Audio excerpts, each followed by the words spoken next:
रामू मोची बहुत गरीब था। कभी कस्टमर आते, कभी नहीं। कमाई इतनी कम कि बेटी को फीस ना दे पाए। पिताजी, इस महीने फीस के लिए मास्टर जी बोल रहे थे। बिटिया, मास्टर जी से बोलना, अगले महीने पूरी फीस दे देंगे।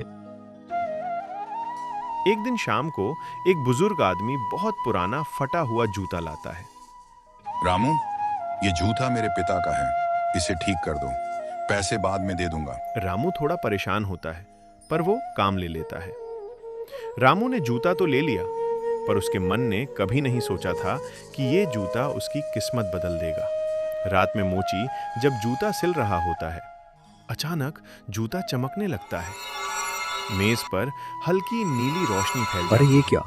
ये जूता ऐसे कैसे चमक रहा है? है। जैसे ही वो जूते को छूता है, एक जादुई आत्मा उसके सामने प्रकट होती है। उसमें से मैं इस जूते का रक्षक हूं। जो इसे दिल से ठीक करेगा, उसके जीवन की सबसे बड़ी इच्छा पूरी होगी। मोची हैरान, डर के साथ खुश भी। याद रखना, सिर्फ सच्चे इंसान को ही ये वरदान मिलेगा। और आत्मा गायब। मोची अपनी पूरी मेहनत से जूता ठीक करता है।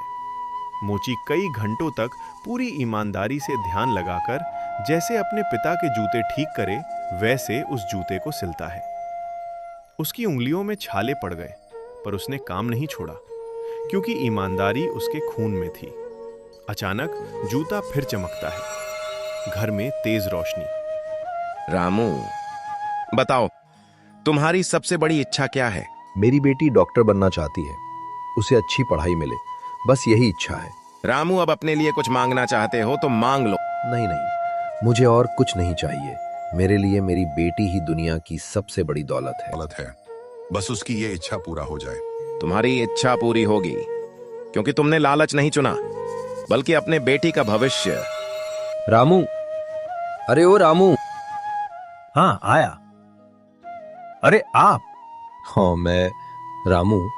मैं तुम्हारी ईमानदारी की परख कर रहा था और तुमने परीक्षा पास कर ली। वो जूता हमारा पारिवारिक खजाना था। स्कूल वाले खुद घर आकर कहते हैं, हम आपकी बेटी की फीस माफ कर रहे हैं। माहौल खुशियों से भर उठता है। अगली सुबह एक बड़ा एनजीओ मोची की बेटी के लिए फ्री एजुकेशन की घोषणा करता है। कहानी का संदेश: ईमानदारी में जादू होता है। अगर मन सच्चा हो तो किस्मत खुद रास्ता बना देती है।